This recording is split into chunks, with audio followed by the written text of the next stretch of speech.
Nous allons faire le plan du programme. Pendant ce temps d'eschatologie, nous allons parler du plan de Dieu. Le plan éternel de Dieu, avant même que le monde ne commence, quel plan Dieu a fait. Parce que nous ne sommes pas le fruit du hasard.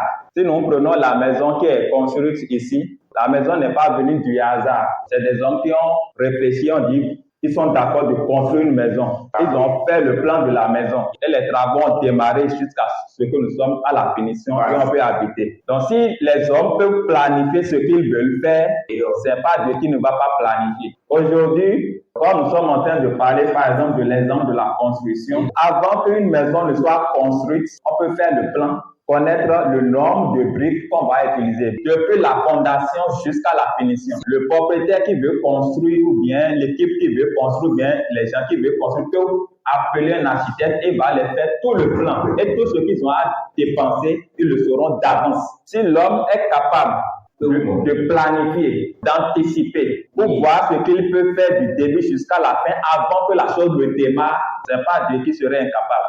Nous sommes le plan de Dieu, nous sommes un projet que Dieu a mis à exécution. Et étant un projet que Dieu a mis à exécution, qu'il est en train d'accomplir depuis des millénaires, ça veut dire qu'il a planifié avant de démarrer. S'il n'a pas planifié avant de démarrer, ça veut dire qu'il n'est même pas sage comme l'homme, alors que notre Dieu est le sage des sages. Donc nous allons parler du plan éternel de Dieu.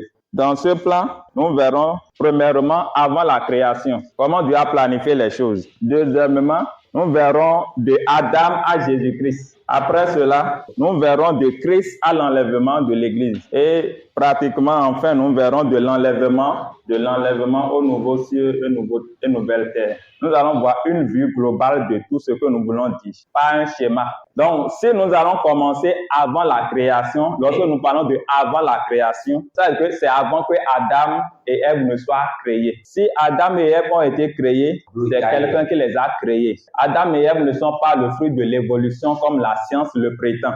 C'est Dieu qui a créé Adam et Ève. Avant ce temps, comment Dieu planifiait les choses? Dans le premier livre de la Bible, nous n'avons pas beaucoup de détails sur avant la création. Le premier verset de la Bible commence en disant « Au commencement, Dieu créa les cieux et la terre ». Comment les cieux ont été créés? Comment la terre a été créée? Nous n'en savons point d'interrogation.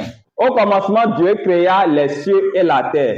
Mais on ne nous a pas dit comment les cieux ont été créés. La terre aussi, on ne nous a pas dit comment la terre a été créée. Parce que le verset 2 dit directement « Et la terre était informe et vide ». Maintenant, comment la terre même est venue à l'existence? Il y avait des ténèbres au-dessus de l'abîme. Et l'Esprit de Dieu se mouvait au-dessus des eaux. D'où est venue cette terre qui est informe et vide? Nous n'en savons rien. D'où venait l'abîme? On n'a pas les détails là. D'où venaient les ténèbres? On n'a pas de détails. On nous a dit simplement l'Esprit de Dieu se mouvait au-dessus des eaux. Donc même Genèse n'a pas donné le détail de tout. Mais lorsque nous lisons la Bible de Genèse jusqu'à Apocalypse, nous découvrons des détails de la création dans les autres livres. Et les autres livres nous aident à comprendre un peu la chronologie des choses. Lorsque vous allez dans l'Évangile selon Jean, le chapitre 1, le verset 1, au commencement était la parole. Et la parole était avec Dieu. Et la parole était Dieu. Dans Genèse, on a dit au commencement. Dans Jean 1, on dit encore au commencement. C'est-à-dire quel commencement de ces deux livres-là vient avant l'autre. Le commencement de Jean vient avant le commencement de Genèse. Maintenant, vous voyez là où se trouve Jean dans la Bible, non? On a déjà beaucoup de livres avant de venir trouver Jean. Alors que le commencement de Jean précède le commencement de Genèse. Pourquoi, selon toi, le commencement de Jean précède le commencement de Genèse? Le commencement de Jean est en train de parler de Dieu et non de la création. Au commencement était la parole et la parole était avec Dieu et la parole était Dieu. Alors que c'est Dieu qui a créé dans Genèse. Il faut que Dieu existe avant de venir créer. Donc le commencement de Jean est antérieur, bien précède le commencement de Genèse. Maintenant, si le commencement de Jean précède le commencement de Genèse, de quel Dieu on nous a parlé dans Jean? est-ce que dans Jean, nous pouvons découvrir le Dieu trinitaire? Est-ce que nous pouvons trouver le Dieu trinitaire dans Jean? Lorsque nous faisons un petit exercice, on dit quoi? Au commencement était la parole. Lorsqu'on dit la parole était avec Dieu, c'est une seule chose, on est en train de parler d'une personne ou bien deux personnes. C'est de deux choses, bien d'une seule chose, on est en train de parler. Lorsque je dis je suis avec toi là, ça veut dire que nous sommes deux. Même si c'est un animal, tu dis que tu es avec un chien là, ça veut dire que c'est deux choses qui sont ensemble. Donc on dit au commencement était la parole. Et la parole était avec Dieu. Et on vient encore pour dire et la parole était Dieu. Qui est la parole de qui on parle? C'est Jésus qui est la parole qui a pris chair et a habité parmi nous. Si nous amenons Jésus dans le verset 1. Si Jésus est la parole, amenons Jésus dans le verset 1 pour remplaçons Jésus par la parole et voyons comment nous allons comprendre le texte. Là, nous disons au commencement était Jésus et Jésus était Dieu. Est-ce que vous croyez que Jésus est Dieu? Oui. Le premier Dieu qui est ici, c'est Dieu le Père. Nous parlons de Dieu le Père, de Dieu le Fils et Dieu le Saint-Esprit. Donc, le Dieu trinitaire existe avant Genèse. Et c'est le Dieu trinitaire qui a décidé de créer dans Genèse. Jésus était au commencement, Jésus était avec Dieu et Jésus était Dieu.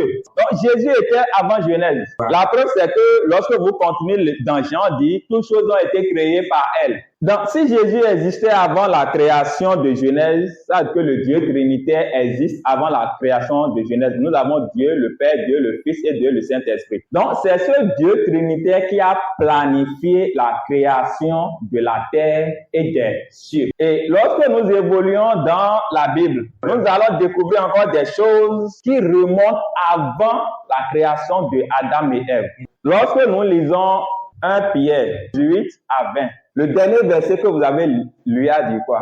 C'est dans la parole nous découvrons ça. Ça veut dire que Dieu a déjà planifié des choses avant la création des cieux et de la terre. Ce Dieu trinitaire, Dieu le Père, le Fils et le Saint-Esprit ont planifié des choses avant la création des cieux et de la terre. Lorsque nous allons dans Jean 17, le verset 5. Cela prouve une fois encore que Jésus existait avant la création des cieux et de la terre. Sans doute, en tant que chrétiens, nous devons savoir que le Dieu trinitaire dont nous parlons, ce Dieu trinitaire existe avant la création. Nous disons que Dieu est éternel. Avant la création, le Dieu trinitaire existe et il a planifié des choses. Dans 1 Pierre 1, 18 à 20, on a dit que Jésus est l'agneau de Dieu, que Dieu a choisi avant la fondation du monde pour qu'il soit sacrifié pour le péché. Au moment où Dieu choisissait Jésus comme l'agneau qui doit être sacrifié pour le péché, est-ce que Adam était créé?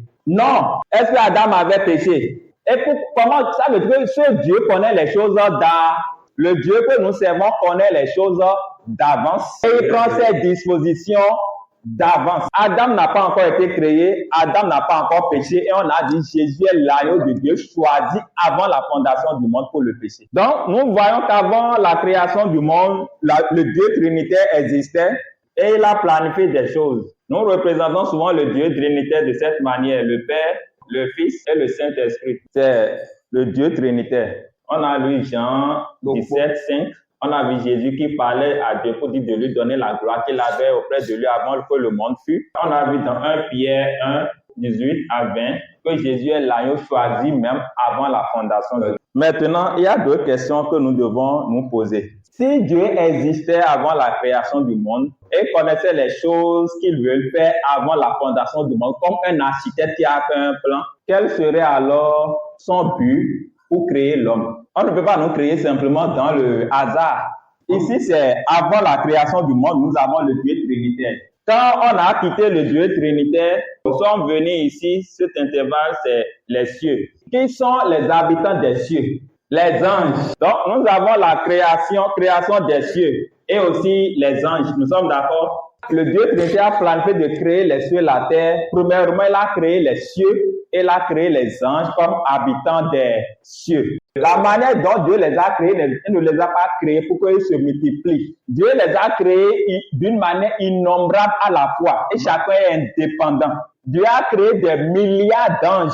Ces anges qui ont été créés sont indépendants et ils ne vont pas dire c'est à cause de mon père ou bien c'est à cause de ma mère que ceci m'est arrivé.